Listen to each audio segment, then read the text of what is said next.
बिहार में जहरीली शराब पीने से कई मासूम लोगों की जान जा चुकी है। सरकार और प्रशासन की लापरवाही से हुए सामूहिक नरसंहार की वजह से महागठबंधन सरकार विपक्ष के साथ ही अपनों के निशाने पर भी आ गई है।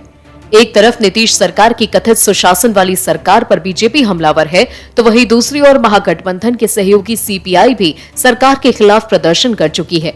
स्थिति इतनी बेकार हो चुकी है कि सरकार और प्रशासन में कोई तालमेल दिखता ही नहीं। केंद्र सरकार के सभी आदेश राज्य में लागू नहीं हो पा रहे हैं। विधायक और नेता अपनी बात ठीक से प्रक्रिया के तहत कह भी नहीं पा रहे हैं। यानी बिहार के लोकतंत्र में राजतंत्र की प्रवृत्ति पिछले दरवाजे से अंदर घुस आई है। नीतीश कुमार ने जैसे पिछले दिनों बिहार विधानसभा में गुस्सा किया और चिल्लाए, तो देखकर मानो ऐसा लग रहा था कि कोई तानाशाह फटकार लगा रहा है।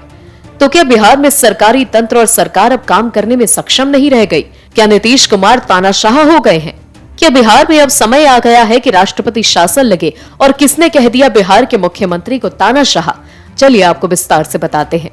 नीतीश कुमार अब महागठबंधन के नेता और उनकी कैबिनेट के पूर्व मंत्री के निशाने पर हैं। बिहार की महागठबंधन सरकार के मंत्री पद से इस्तीफा दे चुके राजद विधायक सुधाकर सिंह ने एक बार फिर नीतीश कुमार पर बड़ा हमला किया। सुधाकर सिंह ने अब की बार नीतीश कुमार को तानाशाह बताया।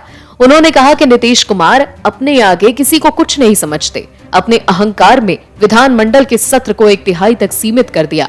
उन्होंने सीएम पर विधायिका के कार्य क्षेत्र में अतिक्रमण करने का आरोप लगाया।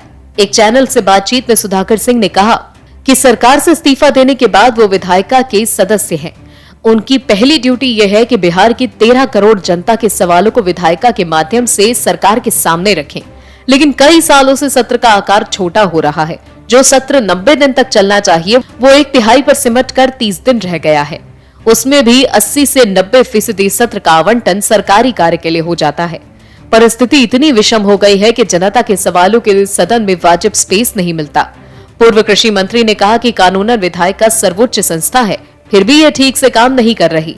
इसके लिए नीतीश कुमार दोषी हैं, क्योंकि उनके भीतर एक तानाशाह प्रवृत्ति हावी होती जा रही है। छपरा में जहरीली शराब से हुई मौत और बिहार में शराबबंदी बिंदु पर सुधाकर सिंह ने नीतीश कुमार की कार्य प्रणाली पर सवाल उठाया। राजद विधायक ने शराबबंदी और शराब पीकर मरने वालों को मुआवजा देने पर पूर्व सीएम जीतन राम मांझी के स्टैंड का समर्थन किया। उन्होंने कहा कि मांझी जी के साथ कई सीनियर लीडर्स शराबबंदी कानून की समीक्षा की बात करते रहे हैं, क्योंकि बिहार में शराबबंदी विफल है। लेकिन नीतीश कुमार इसकी समीक्षा के लिए कभी तैयार नहीं है। वहीं बिहार बीजेपी के तमाम बड़े नेता और लोक जनशक्ति पार्टी रामविलास के नेता चिराग पासवान बिहार में राष्ट्रपति शासन लगाने की मांग केंद्र सरकार से करते आ रहे हैं। लोकसभा में छपरा शराब कांड पर बोलते हुए चिराग पासवान ने बिहार सरकार की नीतियों को जिम्मेदार ठहराया और राज्य में राष्ट्रपति शासन लगाने की अपील केंद्र से की। ऐसे में नीतीश कुमार बीजेपी और विपक्ष के अलावा उनके साथ सरकार में शामिल आरजेडी विधायक के निशाने पर भी आ गए हैं। वहीं मोदी सरकार की भी नजर बिहार की हालत पर है। राष्ट्रीय मानवाधिकार आयोग यानी एनएचआरसी की 9 सदस्यीय टीम मंगलवार को राज्य में जहरीली शराब त्रासदी की जांच के लिए पहुंची है। ऐसे में आने वाले समय में बिहार की राजनीति में बड़ा उलटफेर देखने को मिल सकता है। और भी वीडियोस देखने के लिए चैनल को सब्सक्राइब करें और बेल आइकन को दबाएं।